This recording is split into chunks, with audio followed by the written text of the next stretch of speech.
You can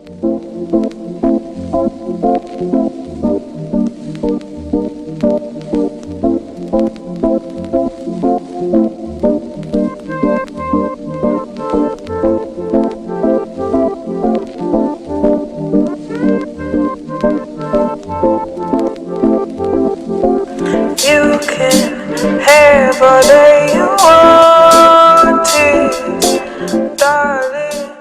Know the word. Welcome to Sparkle Show. With us we have Lucas. Lucas, so much has happened since I've seen you last. Well, I've seen you since your injury, but can you tell us about the injury? So basically, with the quarantine, the whole gym situation is very limited. Luckily enough, I was blessed to be working out at Doc's gym, and I was there doing a chest workout.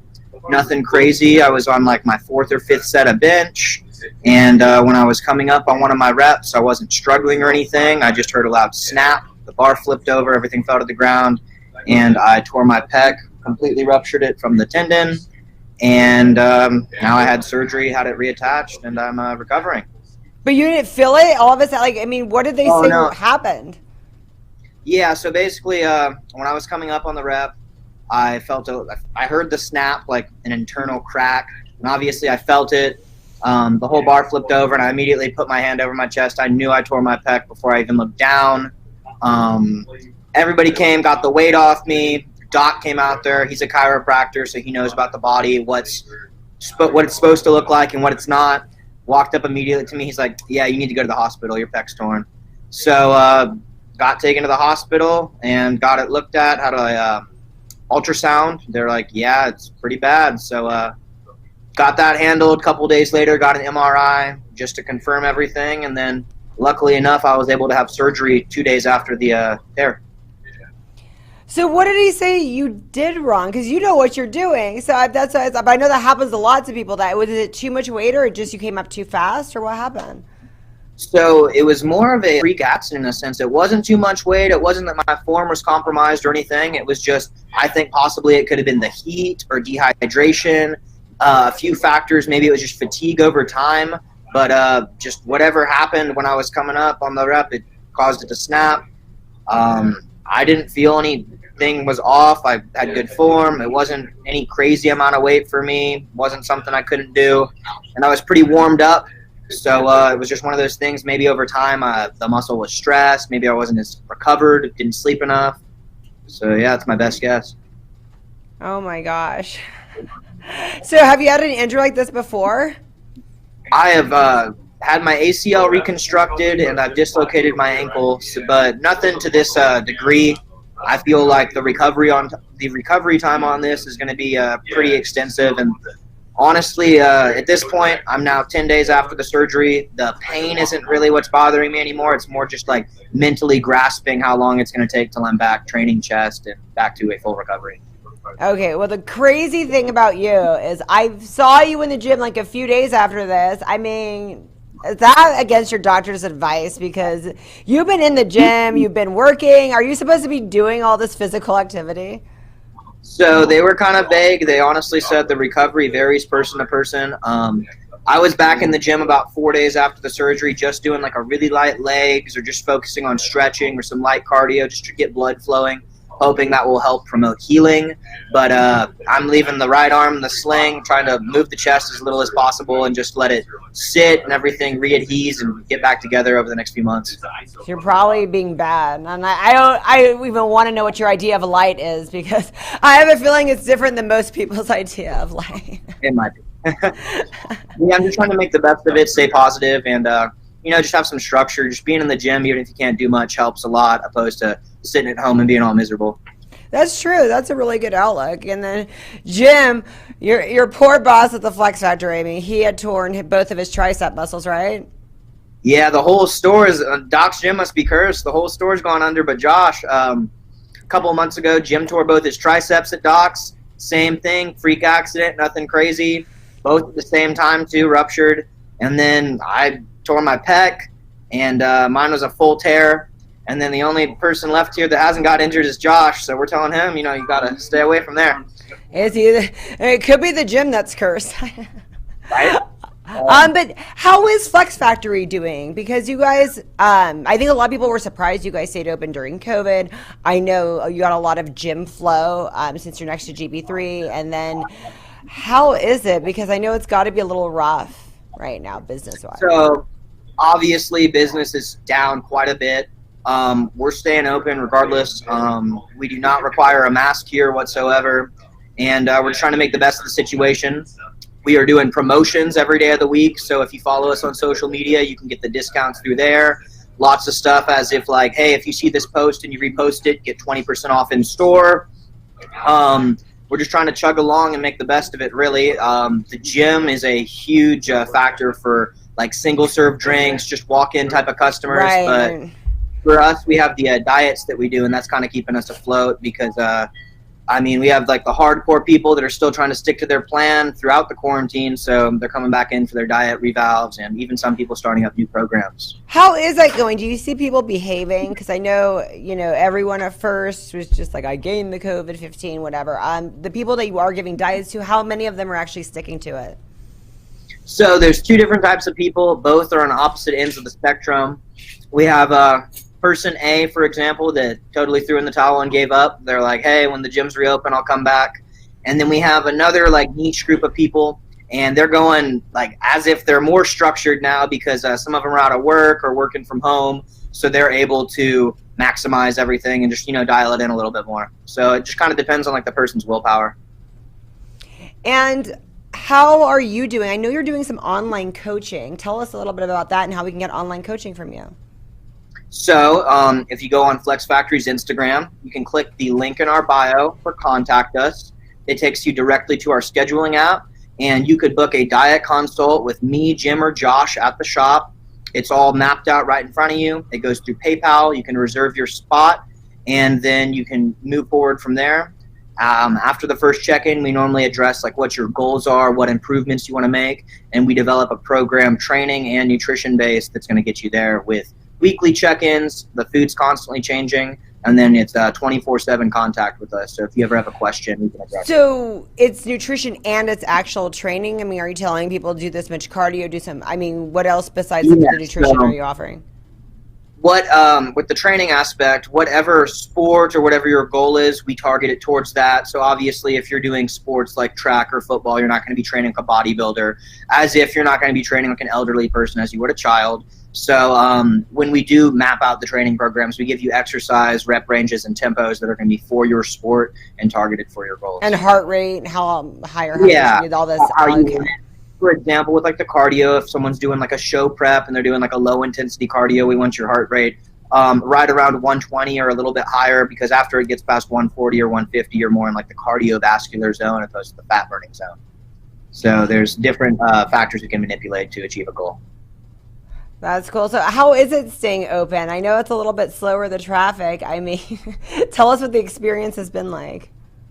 It's really hard to predict. It's hit or miss. Some days we have pretty good days as if the gym is open. That's and some days it's like a ghost town. So it just really depends on the day of the week. There's no rhyme or reason. That's why we're doing the diets. That's why we're doing the promotions in the store. And throughout the whole COVID thing, if people didn't feel safe in here, we even offered deliveries on orders. So if you called us and you wanted to place an order, we could run your card and then we would drop it off to your house or wherever your work is. So what about people, because I now have an audience that's not just local, what about people that live in LA or something? Can you guys ship stuff to them? And what do you guys offer at the Flex Factory that is pretty exclusive for Flex Factory that you can't really get at other places? I know you guys have some special supplements I've never found anywhere else. What are some of the special things that you guys offer that people can order? Most definitely, yeah. So for ordering, we'll ship anywhere in the U.S. Just a couple of days ago, we shipped some of our new shirts to Arizona. People DM'd us through Instagram, wanted them. We'll gladly ship them. Like products that are unique to us, we have one called Dark Energy. That's our #1 selling pre-workout. Gives you insane focus, lots of caffeine, endurance through your workout. In addition to that, we have some that are maybe like one or two other shops in the Valley would have. One's called Vicious, one's called BioFreak, and then our #1 selling product that has nothing to do with stimulants or really like working out in a sense, more health-based, would be the Oxy Powder pills. I don't know any other place in Fresno that carries them. What does that do? So it's an intestinal cleansing product. It reduces bloat. Make sure you're going to the bathroom regularly. Make sure you're utilizing all your nutrients. It's just one of those things that's good to take for anyone. Nice. That's good. And you guys have created a lot of controversy because you're always speaking your mind on social media. And you get these facts from doctors. Can you tell us a little bit about some of the myths you kind of dispel and where the information is coming from? Because I know you guys said masks are bad, hand sanitizer can be bad. Can you elaborate a little bit on that? Yeah, most definitely. We work with a couple doctors' offices in Fresno for our diets and patients, so we're not just blindly making these claims. And whenever we put a post, we Who put up are the these doctors? Dr. Batista is the main one that we work with. He'll send us patients to gym to get healthy and get them a program going based on what they need to do to improve their quality of life. The reasoning behind the masks and the hand sanitizer, I'll address the masks first. Studies have shown that the masks do more harm than good. You're not really stopping the particles. They have many videos on that. And then on top of that, you're also lowering your immune system and your own oxygen levels in your body by wearing one. And then hand sanitizer, it's kind of like a scorch and burn policy type effect. When you put that on your hands, is it killing the bad germs? Of course, but it's also killing the good bacteria and germs that you want on your hands. So instead of that, we push a couple different essential oils on people that will kill the bad germs but maintain the good germs. And the good germs are it's what's going to help your immune system. It's going to help you fight against infection. It's going to help keep you healthier longer. So what should we do instead of the masks? You don't need one. We don't recommend one. I mean, if it's not proven, and then you can even go off like they're allowing people to sit next to each other on an airplane, but you can't go to a gym and work out. So that right there kind of shows it. Well, I know that Dr. Batista had COVID, and I heard him on Channel 30 News saying that he had gotten it from a patient that was sick that came in the clinic that was coughing and wasn't wearing a mask. So then I was confused. Is he like for the mask or not for the mask, or just a mask if you have COVID? I'm going to let him say his own stance. I'm not 100% sure. It might have just been a mask if you have COVID. Yeah, I know for a fact he's not gung-ho on them, but I think he'd probably agree that like the cloth man-made ones, like the designer ones that people are making, are not nearly as effective or beneficial as one that is meant to protect you from COVID. Oh, okay.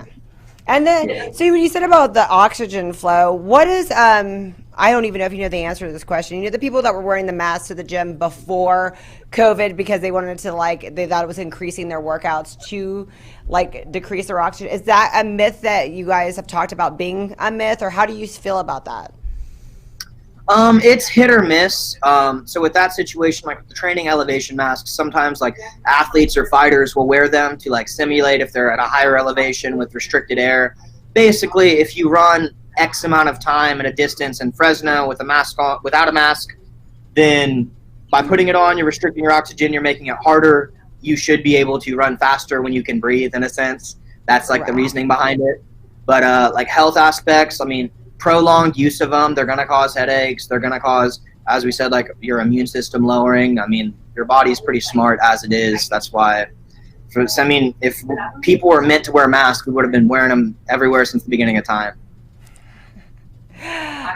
What are some tips and advice that you have for everybody right now during this time? Some stuff that you guys have talked about, because we're sure you have powwows at the Flex Factory. We're like, well, if people did this, then they'll be okay. They'll stay healthy during this time. They'll still stay fit. What are some tips you have? The best tips I have for people are to honestly stick to a program and stay motivated. Everyone's schedules are compromised right now, and it's very hard to stay motivated with either being out of work, stuff being shut down. It's real easy to say, hey, it'd be a great day to go to the lake, or hey, let's drink or do something. But staying to a program keeps you subconsciously on the right train of thought. You're mindful of what you need to get done. And then on top of that, make the best of your workouts with the equipment that you have, and just make the most of what you can for the time being. Do you guys ever offer workouts? I never really see that on your Insta. You guys are like the best trainers. I don't really see you guys doing a lot of it. Are you guys going to start, or do you have a website where you do some in-house workouts that we can do? Yeah, so with the we might not publicize that as much, but we offer because you have to get the diet. Yeah, to get the, we normally do it with the diets, but we will do it alone if you wish. We don't normally publicize it as much. We have a website currently in the works where we're going to be doing online diets through Skype or Zoom with the workouts included. If you're looking for an in-house personal trainer, or like a one-on-one coaching. Currently, we have Josh here that's doing it, and then I'm finishing up my NASM certification, so I'll be doing that soon in the next few weeks. Oh, great. Well, I know you guys are great worker-outers, so I'm like, if there's any advice that I would love to see you guys We do. make it fun too. It's not going to be boring. We make it enjoyable. I have no doubt. What are some of your goals? You've competed a little bit. I know everything's at a standstill and you're injured. What are some of the things you're looking forward to after COVID personally that you want to do with your career? So me personally, I took COVID in the pec tear as an opportunity to like further my education. I decided to get NASM certified for nutrition and for personal training. And then after COVID, Jim and I and the guys at the shop have talked. We're looking to expand, possibly open up a gym with a flex factory inside it, and then have our training out of there. We want a local hardcore bodybuilding style gym because we think that Fresno has the community for it. Oh, definitely. So that you're looking into maybe opening a gym and then doing the training. Oh, we will be. 2021. Nice. What about as far as your competitive career? Where do you see yourself going in that? What are some of the contests you're looking forward to? So as of now for 2020, everything in California has basically been canceled so far. I've advised all my clients at the time being to not do a show, focus on staying in shape because it's just going to get canceled, and there's nothing worse than putting in all that work, just have it blown off at the last minute. Myself personally, I'm going to see how much muscle I retain and what shape I can maintain through the recovery process of my pec tear. After that, if the weight comes back on pretty reasonably, and if I have a good groove of training going, I'll probably hit the Fresno show in April next year. If not, then the one in September. And what's your division again? I always get confused about what you're competing for. So I do men's bodybuilding, and then I also do classic physique. I might not be able to do classic physique this year due to like the weight limit. So bodybuilding, it goes by height and weight. Classic physique, it's height and weight, but you have a certain weight you have to be under. And I barely made it last year by a couple pounds. So as long as I grow, I shouldn't be able to do it this year. And I forgot, I know you did your first show. Tell us a little bit about your career again for those people that are just viewing in for the first time, about the shows that you have done and where you placed. Okay, yeah. So luckily enough, for my novice bodybuilding career, I happened to be like undefeated in a sense. Nice. I did my first show in 2017 when I was 18 years old, and I did all the categories. I did men's physique, which is the board shorts, the classic physique, and then the bodybuilding. Men's physique for my class, I got top 2. Classic physique, I don't remember what I placed. It was 4th or 5th. And then for the novice bodybuilding, I ended up winning my class. I lost the overall for the novice bodybuilding, which is where all the weight classes go against each other, partially just because I was so like underdeveloped from being so young. And then I took 2 years off from competing, and this last year in 2019, I did the Fresno Classic. Once again, for novice bodybuilding, I won my class, and then the other guy here that works here, Josh, won his class for novice bodybuilding, so we got to go at it for the overall. It was a pretty cool experience, and yeah, so that's basically competition-wise what I have. I've coached a couple people from 4 shows, and they've placed well, so yeah. And then when you have the bodybuilding gym, that's something you guys are going to be doing a lot, is coaching everybody. Yeah, we want to kind of put an environment there that's going to be welcoming for everyone. It kind of sets the tone. We're going to have the in-house trainers there, and it's all going to be based off the shows. You know, we compete, we know what we're doing, we live the lifestyle, so we're not going to preach something that we're not doing ourselves. Okay, so what I'm always wondering is, you guys are giving all this coaching advice and training people, you and Josh, but then are you competing against some of the people that you're coaching? How does that work? So yeah, and like in a rare case, you might compete against a client in a sense. Usually the times that I've helped coach people for shows, I haven't done that show personally myself. Okay, because that would be awkward. It definitely would be a little bit, it would be funny. But it honestly, backstage, it's a very like friendly experience. Everybody's like family. Everybody's helping each other out. You know, it can be nerve-wracking. So it's a good group of people. Did you and Josh ever compete against each other? Yeah, we did this year, so it's pretty cool. So both who of us won? from the story. It ended up being Josh for the overall, but we each won our class, so it was pretty cool. And then luckily enough, it happened to be Jim handing us the trophy too. So all 3 of us from the same store.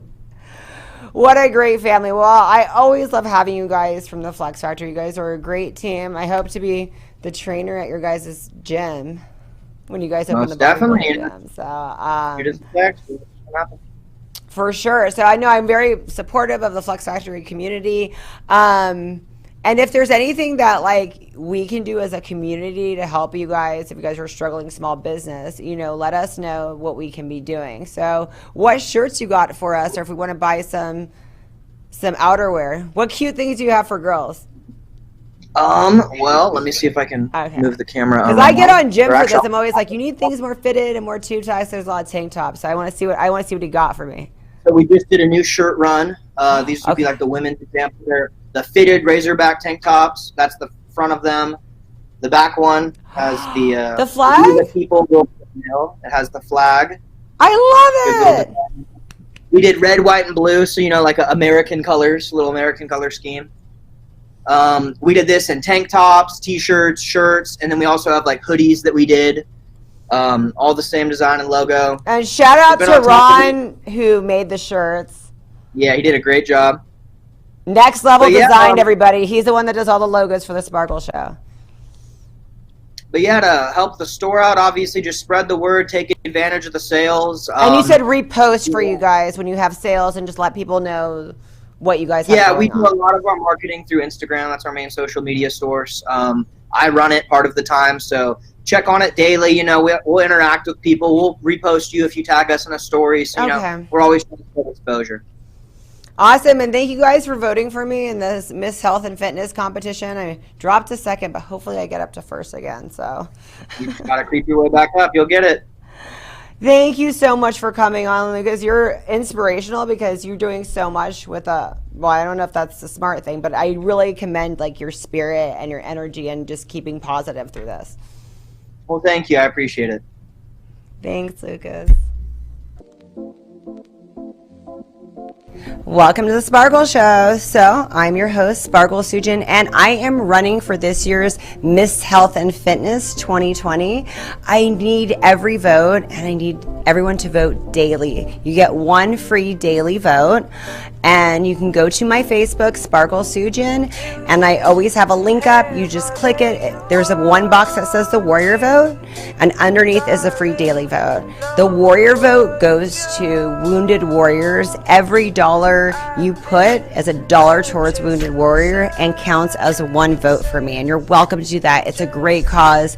We've always supported veterans at the Sparkle Show. I donated last year to Sherry's Arc, a very good organization that helps homeless veterans. So we want to help veterans in every way we can. If I win, I am going to use some of the money for Wounded Warriors and to help veterans as well. And then also the different organizations we talked about that we would donate to, and especially to Alyssa Kay. Again, I have that link on my Facebook. Her son's going through stage 4 cancer, so we really want to show her support. That's another really good cause to donate to as well. Donate for her son, donate for Sherry's Arc. So it's going to take about another month of the contest for them to announce a winner of Miss Health and Fitness. I still need those votes. I really appreciate it. I know it's a lot to ask for, but it's for a good cause. We want to get that out there, and I hope to represent my community well. So let's come on and do those votes. Welcome to the Sparkle Show. With us is George Boyajian. How are you, George? I'm good, Sparkle. I'm good. How are you? I am good. So I'm glad to finally have you on. You're doing a lot of different things in the CBD industry. Can you tell us about it? Oh, yeah. It's good to be on your show finally. I do get to see you a lot on Facebook and stuff, so I'm glad to finally in person be able to talk to you on our meeting, another one about influences. I do a lot in the CBD industry. I'm actually from the cannabis, the TC world, but in Fresno for now, THC is kind of on the back burner. So we're focusing on CBD. Ended up opening a store here. My office, we turned the front office into a retail center, and we just carry a lot of local CBD products. I created a couple of brands myself, and we also have other products that we carry in here in our store.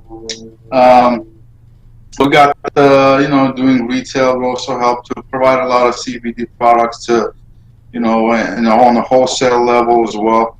So just live here, there, saying.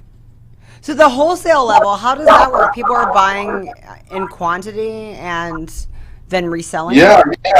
We supply a lot of smoke shops and a lot of outlets that sell CBD. So like retail stores and a lot of local smoke shops and a little out of smoke shops too. Last week I had first selling work woo from little, so I hired a couple salespeople out that way, and they are doing so. What we're doing is supplying a lot of these smoke shops with the product selling on retail. So we just focus on that. So how did you get started in this? Uh, I got into, I've been smoking bud for about 20 years, first of all. Is that an Armenian thing? No, it's not an Armenian thing. Um, no, I'm a contractor originally. That's an Armenian thing. I build Yeah. homes, and do a lot of remodels and stuff. I don't know. When I turned about 20 is when I started getting into smoking a little bit. I liked it. I liked the feeling, and I liked what cannabis was able to do for me. What was And it able to do for you? well, naturally, I'm a very fast-paced person. Naturally, I'm like that, very short. Like a lot of Armenian people. Yeah, Short that's what I was tempered, thinking. short-tempered, and short-minded. And so smoking cannabis kind of slowed me down. Instead of being fast all the time, instead of doing a lot of irrational things, it was able to slow me down completely, where I was able to kind of focus on, think things out, a little bit deeper than I normally would. And so it helped me in that aspect, and also helped me, come up with a lot of ideas, and come up with a lot of the businesses that I started over the last 15 years. It was all basically thanks to cannabis. I sit at home and smoke weed, and musicians would sit, smoke weed, and create music. I sit, smoke weed, and create business. I started running businesses. I started making money and those types of things. And so, that's kind of how I got into, getting using cannabis. But when 2009 came around, and the economy wasn't doing so well, I kind of, crashed construction business that I had. I had about 15 guys working for me at that time. I ended up laying everybody off, and I closed the doors and wondering what to do myself, as far as how do I feed my family. And finally, I sit there like this, smoking weed. I was like, shit, what am I gonna do? What am I gonna do? I totally And understand. I'm like, oh wait, I'll make money off this. yeah. I was like, oh my god, of course. But of Was course. that so the legalization and everything, did that really help everything launch forward? Because I know that people got heavily taxed at that point. How did that all work out when everything became legal and then Um, you were taxed? How did that work for you? Actually, I got in the cannabis industry about 11 years ago in 2009. And at that time, we didn't have all these regulations that we do right now. Right. We had what was the Proposition 215, and it was a model, people uh, come together collectively and cultivate cannabis, which was the collectives of that time. Uh, that was back then is how I went. These new laws that were passed about 3 years ago completely changed the game to how it was and how it is right now. It's even though it's a lot of it's the same players, a lot of it is the same things that you see, but it's completely different. So I actually myself, I've seen business in decline for a lot of people, because a lot of the people that were fighting for the industry back, throughout the 10 years that I've known, all of those people are out of business right now, unfortunately. Is it kind of like what people are experiencing right now with business? As you say that, I'm thinking about restaurants, for example, because I work in one. How, one day you're allowed to be open indoors and then the next day you're not allowed to be open outdoors. Did you go through a lot of back and forth where you had gotten everything that you needed to get and then another obstacle was thrown at you and now they're like, now you got to do this? A lot of people have all their whole lives invested in their businesses. A lot of money, a lot of time, and then to be told, oh, you have to change overnight to these new regulations. And so a lot of people are not able to, make that transition like some people are. And so I've seen a lot of people go out of business. So, and also like what our government has just make it really impossible for average regular people to go get a permit and to operate. That has made things even more tougher. So it hasn't really been all that great after legalization. If you look at it from a different point of view, from the government's point of view, maybe it has been good because, yeah, they're seeing revenue come in, and yeah, they sit back and say, oh, we did the right thing. We're allowing cannabis business to happen, Right. and they can feel good at night. But in reality, it's like, you only opened it up for certain folks and not for others. It's only good for some people, but not other people. So how did you stick with it through all of that? Like, how did you get to I'm going to stick with this? Because how did you deal with that? I've just been very determined person naturally. When I set my mind to something, like there is no stopping me going and getting it, and it really takes a lot of money, a lot of time. It's just one of those things where it's like, when you know what you want to get in life, you know what you want, and it's like I see the target, and I'm laser beamed directly at it, and it's like there is no going left or going right. It's just, I don't know, that's just how I am. I just have to stay. And that's for a lot of people too. I mean, you can't just give up on things. And I've had my, we turned in an application in Pasadena for dispensary, and then I got denied. They said that, it was very highly competitive. That didn't stop me. We applied for 6 dispensary permits in Los Angeles, and that didn't happen. A social equity thing in Los Angeles. I don't know if familiar with it, but it was a complete shit show, and so that didn't happen, and so that didn't stop me. I got Fresno I'm still fighting for, and I got my license in Fireball. I don't know. It's like I'm so deep with. It's like there is no getting out. George, where are you from initially? I'm from Yerevan, born and raised out there. And then when did you come here? Yeah, we moved over here. My dad, my uncle moved on when I was 13. So I've been, and I'm 43 now. So I've born and raised in Armenia, but I was also raised in America. So Americanized Armenian, So where did you come from when you moved from Armenia? Did you come straight to Fresno, or you came somewhere else in Cali? When we first moved to America, we touched down in Pasadena. Okay. Pasadena, yeah. And then we came to Fresno, stayed here for about 2 years in the early 90s. My mom didn't really like it too much. I remember her, she was always complaining to my dad, like, there are no Armenians here. Take me back to LA, take me back to LA. Because LA is, packed over there, so she. What does your family think about all this? Because I'm thinking of my family, and I don't think they'd be too pleased if I did this kind of business. Are they pretty cool about it? Did it take them a while to soften up to it? How did that go? You'd be surprised. Why don't tell you like this? In Hollywood, not just Hollywood, but in LA, most of the dispensaries, most of the growers are Armenian people. Mm-hmm. I know so many people in Armenia that smoke so much weed. as far as my family is concerned, my mom has always been against, right? Church lady. And my brother actually, he's church, he's right there on First and Dakota, St. Peter.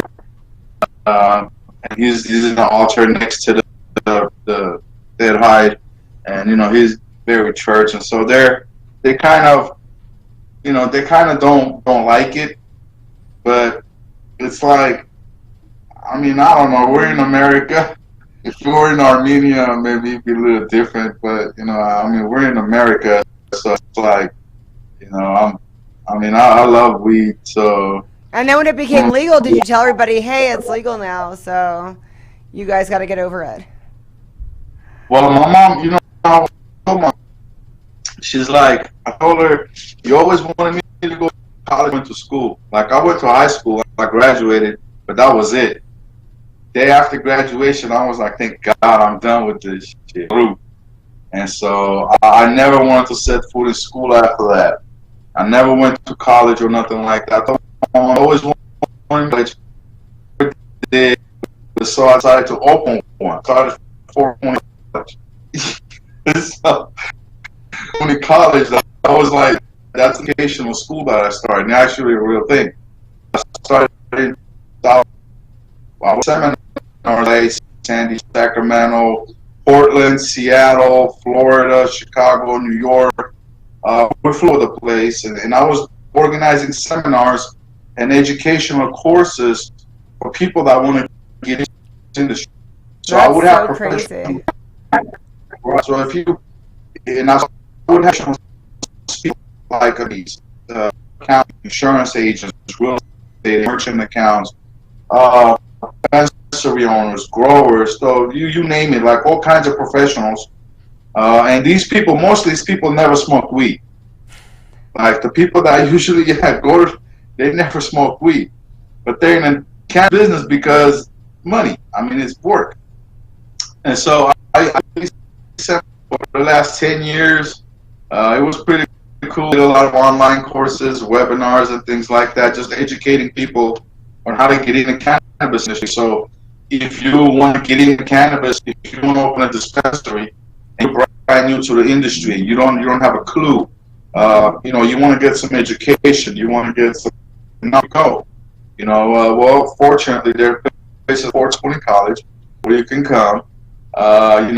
We sit you in a weekend seminar, or nowadays I have developed the whole week course, or online courses. Nowadays with COVID, can't do any seminars anymore, so it's been all online and Skype and kind of stuff for seminar consultations.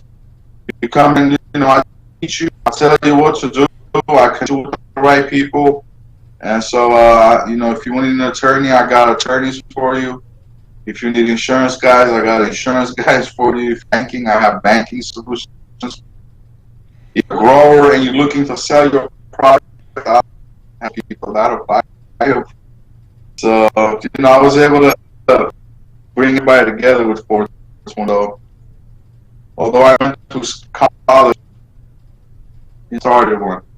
So, do you encourage a lot of people to kind of do what you do? I know you said you help a lot of growers, and I understand there's always a need for that. But since there's only so many permits allowed in different places, do you kind of tell people maybe you belong in a different part of the cannabis industry? Don't try to start your own place. Do you give people advice like that? Yeah, that's exactly what I do. So nowadays, when people this past 3 years, I was able to get a total of 16 permits. Some for me, some for a whole lot of clients that I have, and so I know what the process looks like. And I'm going through something myself right now, and I know exactly how much money it takes, for you to go through the process. And so when people come to me and with these dreams of what this big old dispensary or this big old grow or whatever, I look at them and I have to be honest with them. I can't sugarcoat stuff. This is just the way I am. And I know my family hates that, all the time, but that's just the way I am. You're that dose of reality they need. No, they need that. People need in any business. Yeah. It's always good to give it to you straight. And so, I have 10 years, and they haven't saved up, not to waste it. I have 20,000 or 30 saved up. For business, I don't want to just tell them, give them the wrong information. I have them with money, and I don't operate like that. So I start down the different license areas out there, because people don't know actually to be honest with you about all the different licenses that there are available with the state. They also don't know about all the different ways that somebody can make money with the legal industry without even having a license. Because there are so many different services and things somebody can do and start, not flower touching or not not product touching, and different things that you could do, or even flower touching, but you don't need a license certain things. So I open up all these different things for them, and I tell them, well, okay, plus with the money you have available, you can go this route, that route is, but unfortunately, you're not going to be able to have that acre grow you wanted to have, or you're not going to be able to have that big old distillery that you want to have. But you can do distribution, you can do processing, you can create a brand and distribute that. So there's many different ways of getting. And so that's what I think comes to people, goes to people. Well, how do people get to your classes if they want to? Where do we enroll? They can go to 420.org. Just simply Google 420 College. It's all over there. And if they want to take your class, because there's different people that offer different classes, right? Oh, there's type. Again, you got a lot of mostly a lot of folks that are opportunists and not really from the industry or understand the industry, giving a lot of bad advice out there. And so you really got to watch who you're talking to and who you're dealing with. But if you were looking me up, you could Google me. There's a ton of results out there. Some good, some bad. But we're still here, so it can't be all bad. And what's your Instagram? I mean, you know what? I want to rep the CBD and hemp warehouse. Did a lot of work, setting up over here on Ashland. And you guys look up at CBD Hemp Warehouse on Instagram, and at the CBD and Hemp Warehouse on Facebook as well. Okay, it's the same. Follow those, and that'll be great. And also 420 College, if anyone needs any interest in cannabis education, that's what we do. And then if we just want to get stuff from you, what if an average person wants to get something, but not like a warehouse style where they're going to get a lot and resell it? Can they get stuff from just you as well, like a small amount? You know what? I'm always here on Ashland, Ashland, Fresno, right here. So you guys, we have a retail showroom up front. We did a lot of work there. There are a lot of nice lotions and creams, CBD vapes, and CBD flower, all kinds of stuff available right here. You guys stop by and pick out whatever you want. Well, thank you so much, George. This has been great. I'm glad we finally got you on, and you gave me a good crash course in this. Oh wow! Well, thanks for finally having me. Good luck to you in your that competition. You're voting for me, right, George? Every day. I voted for you. Vote. I already casted it. And that was it. You always got my. Thank you so much, George. Thank you, Sparkle. Please don't go away now. Hey, babe, do you have a plan?